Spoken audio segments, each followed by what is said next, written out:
বহু লোকের বহু ডেডলাইন থাকে, বান্ডিল করে জলে ফেলে দিই।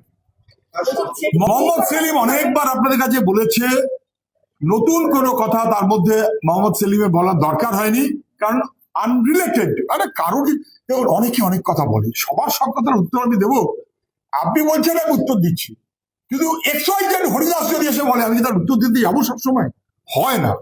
আমি তো একটু আগে শুনলাম কেউ একজন সাংবাদিক আমায় জিজ্ঞেস করলেন যে হুমায়ুন মানে ওই যে মানে কংগ্রেস তৃণমূল, তৃণমূল কংগ্রেস, কংগ্রেস বিজেপি, বিজেপি তৃণমূল, খ্যাত হুমায়ুন, তিনি নাকি বলেছেন নাকি তিনি তার কি মেয়ে না জামাই সেখানে নাকি 10 কোটি।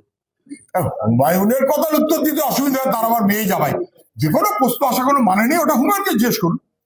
ভাইপোর কথা একটু উত্তর না দিলে খারাপ লাগে।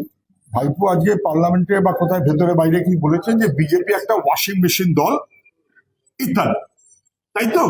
ওয়াশিং মেশিন, উনি তো সবচেয়ে ভালো জানেন।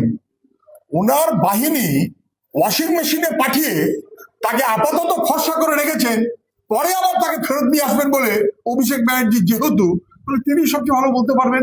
ওয়াশিং মেশিনে পরিষ্কার হয়ে যাওয়া অর্জুন সিং আবার এসে ঘুরপথে ভাইপোর হাত থেকে পতাকা, আবার চলে গেলেন নাকি ওয়াশিং মেশিনে। মানে দুজনের কাছে দুটো ওয়াশিং মেশিন আছে, একটা বিজেপির কাছে, একটা তৃণমূলের কাছে। দেখুন, অভিষেক বাবু রাজ্যের খুব বড় নেতা, মানে তৃণমূলের 8 লাখী, 6 লাখী 9 লাখী, 8 লাখী নেতা। তাহলে উনি ইমপিচমেন্টের কথা যদি ভাবেন এবং বাকিদের সঙ্গে আলোচনা করেন, বাকি বিরোধী দলগুলোর সঙ্গে আলোচনা করতে অপরাধ, উনি করবেন আলোচনা।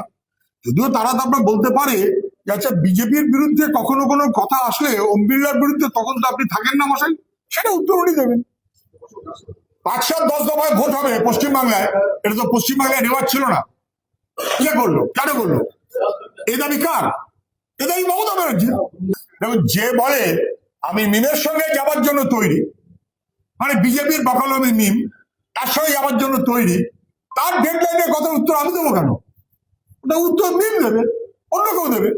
কোথায় কাজ নেই কর্ম নেই, একটা মাঝে মধ্যে নাম নিয়ে আসেন। বহু লোকের বহু ডেডলাইন থাকে, বান্ডিল করে জলে ফেলে দিই।